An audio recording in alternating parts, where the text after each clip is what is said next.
Hello, checking in with chapters 81 to 90 of He Knew He Was Right by Anthony Trollope, the I think it's 1869 or 1869 novel.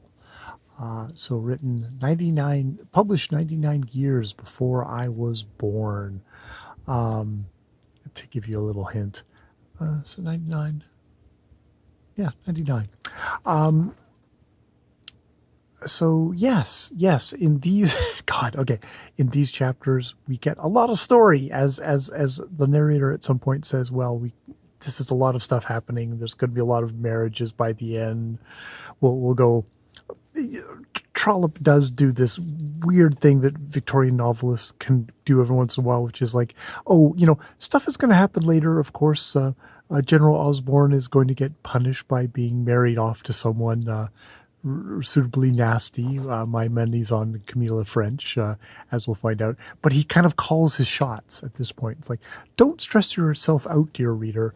These things are going to happen later, but, we're not going to keep them a secret or surprise you with them. It's like, no, this is a good, solid Victorian novel, and you really know what's going to happen. It's this kind of novel where we're going to have marriages at the end, and we'll wrap everything up nicely.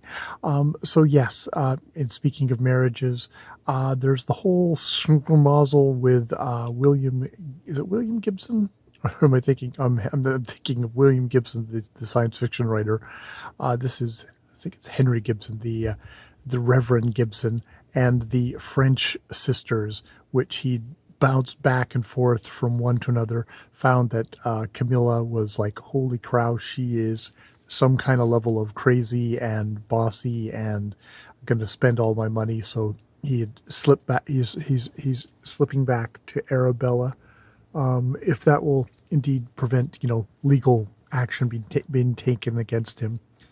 Camilla is definitely some kind of crazy, because there are, she's stealing knives to stab people.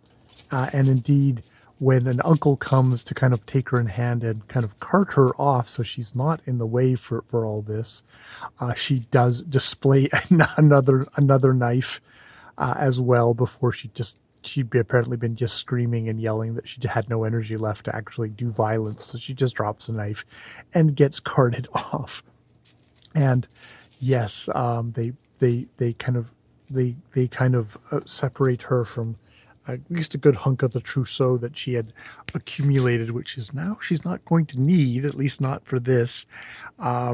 So yes, and they finally do get Gibson married to Arabella, who also is sort of basically kind of take control of him, because he's a doofus. He is a fool, and he needs to be taken in charge of, and is not,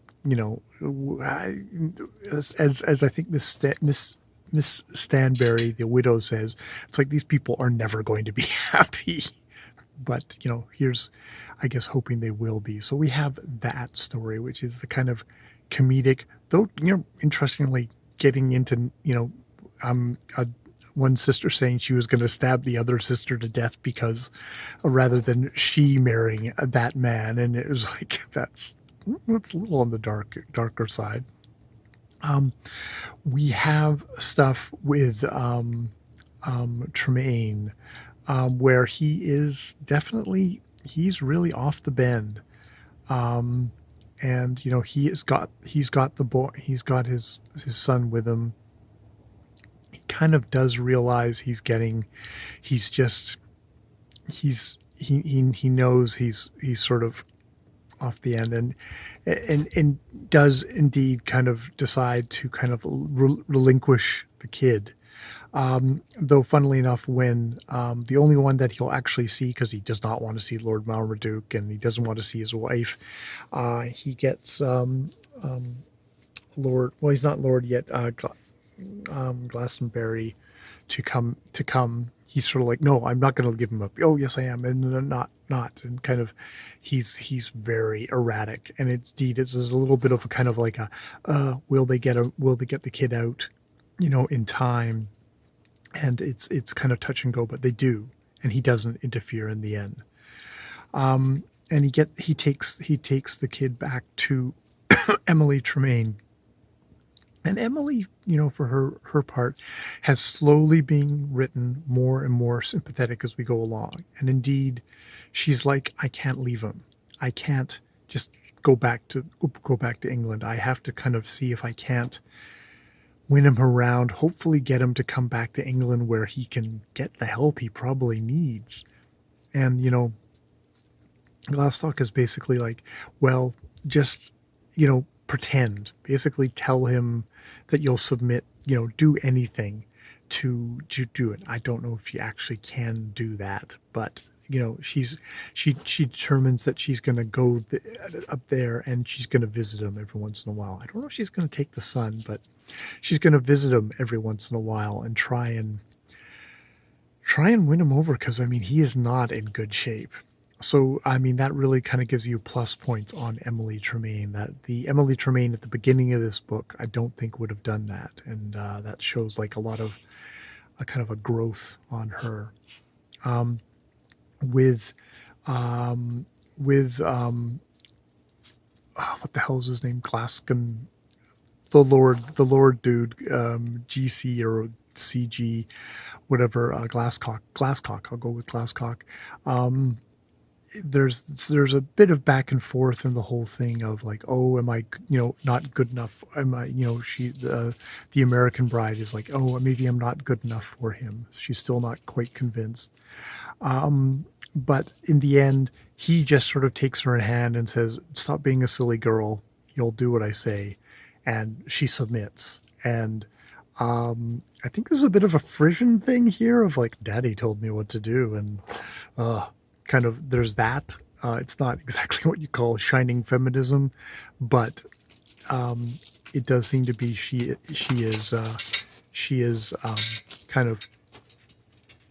tries, I think it's lackadaisically, to kind of call it off, and he just kind of swats her down and makes her behave like a puppy or something like that. No offense, Shira. You're not an example of a submissive puppy, are you, Doodle? I've got my dog beside me. So yes, there is that. There is the stuff with Hugh Stanbury and Nora Riley, which we've seemed to have gotten by the end here, that they've managed to get the mother to kind of agree.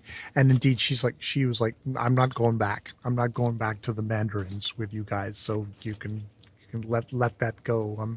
And indeed, they kind of tacitly admit that. And in the end, mother seems to kind of like, okay, fine, you have my blessings, and we'll figure something out with your father. Osborne comes in on this part because Lord Marmaduke kind of has his opinion, and because Hugh kind of told him he was being a fucking asshole coming down and visiting Emily Tremaine earlier, he doesn't like him and just basically brands the whole family as beggars and stuff like that. So I can't wait. Hopefully he gets married off to Camilla French. That would be, I'm assured, that would be the best kind of a justice for asshole boy General Osborne, who, God, just the most vain, destructive force in this novel. Not unfortunately, he whacked up against some very unsecure footings in Louis Tremaine, but what are you going to do? But so that there's that. There is the stuff with Miss Stanbury, the widow, kind of squaring off with Barnaby Brooks, the uncle of Brooks, Barnaby Brooks, Burgess Brooks, which they seem to. There's a lot of kind of complicated financial stuff that's basically going to end up with him being able to kind of live with Dorothy and Miss Standish in the thing, so that Miss Standish won't be alone even though she at this point is also like, well, I don't, me being a little old lady with a newlywed couple, am I just going to be in the way? And would it be better if I just went off and died somewhere alone? And it's like, you know, but that's the thing. It's Dorothy gives this old lady love that she had never had before. So I can't see Dorothy or Hugh letting that go, letting her just thing off. It's going to be an adjustment because she's really had her own way. She's been the tyrant, and she's going to have to hopefully. Well, they'll probably be patient with her, but I fully expect that she will live her days out with them. I would be very surprised if that isn't what happened. So yeah, that's where we are on at